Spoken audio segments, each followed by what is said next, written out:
Yeah, so this is one of my favourite campouts of the year, actually, where we get to come out without any tents, which is very unusual because all our other campouts normally have tents.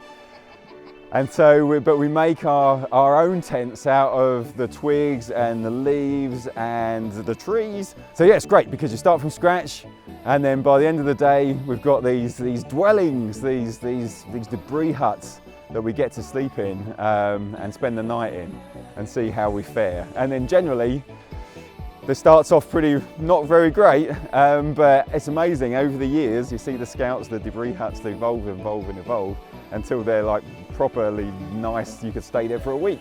These scouts are learning how to take care of themselves. The most common cause of death if someone is stranded in the wilderness is exposure. And so they're learning how to build huts, debris huts. These are huts made with sticks and leaves. And if one builds this correctly, they are toasty, warm, and dry. I had a few years ago, I had built mine and slept in it. It was 17 degrees out in the morning, so it was obviously colder than that in the night. And a boy went in with a thermometer about an hour after I'd come out from spending the night in it and measured the temperature, and it was 76 degrees. So it was obviously probably at least 80 when I was in it. So the first thing, you've got to find a live tree. Don't find a dead tree because that's not going to be good. But you need to find a cross beam first, and so you need a nice long stick, twig, like small branch that's fallen off.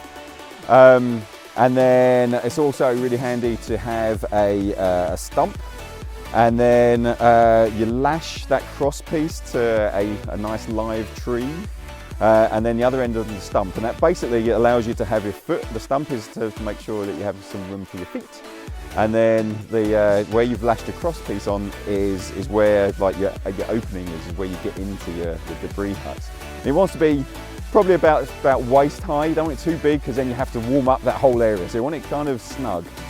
And then you lay pieces of wood, pieces of twigs that you've found against that cross piece so they're nice and flush with the top. And once you have enough of those put in, then you cover it with leaves. And then you've got that leaves do the insulation, and it's amazing how well insulated leaves do. It's basically do what the squirrels do, all right? And that's how they survive these terrible wintry days that we're having. It's all about learning the skills that you might need to acquire if you were out in the wilderness on your own. So things like finding shelter, like protection, how to find food, how to find water, things that are going to keep you safe if you happen to find yourself outside of civilization on your own. I think these are skills that hopefully you will never have to use, but having them in your back pocket is a really useful thing.